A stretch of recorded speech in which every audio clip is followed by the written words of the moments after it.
تنور یکی از این چون میگن چیزهای اساسی منطقه ما است که مثلا هر یک شخص در خانه‌اش داشتنش روزی بس حتی بعضی هستن که نون نمیپزن ولی همچون یک چیزی ملی در خانه‌شون مثلا این چیز رو میسازن تنور آشتان برای یک خانه مردمی تاجیک یک چیزی مهم میباشد که مثلا میسازن نونی خانگی با دیگر طعمی دیگر رو داره طعمی بالازدی خود را دارد پیشتر فقط من با پدرم چکیدن لای برای تیار کردن خاک یاردم میدم ولی 2-3 سال میشود که تنور هم میسازم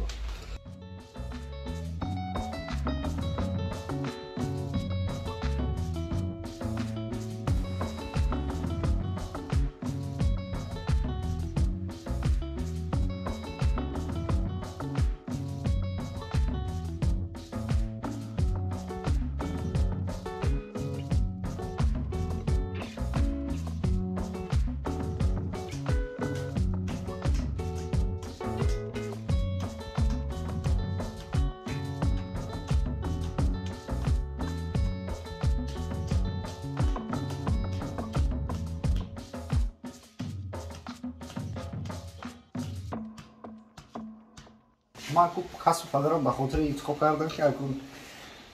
من رئیس خودم نه هیچ کس ما فرمونده مثلا میرید به یک اتاق به یک کارخانه میشینید به سر شما یک رئیس هست مثلا یک کسی هست که با شما پول میده اینجا خودتون به طرز آزاد کار میکنید من که وقت خواهم میخیزم که وقت خواهم کار میکنم خدا به شکر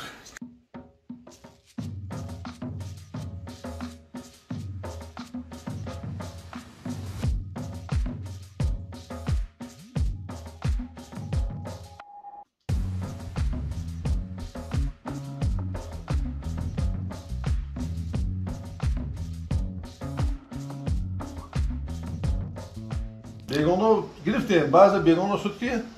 سرش نقض میگه من میگم نقض چقدر بزمه مثلا نترسیده انزید میگه خا مثلا معاشتون نمود یک هفته نقض کار میکنه ده روز نه سر میشه بعضش نه تو بعد میبینید لای دلخواهتون نی اگر لای دلخواه این سر نمیبرد اول جالب میشه در کوچه میبینید یک نوود دروتون خندچیو یک چیز رو خواهد کند که استا فلان شد یا بگذار که روزگاری هم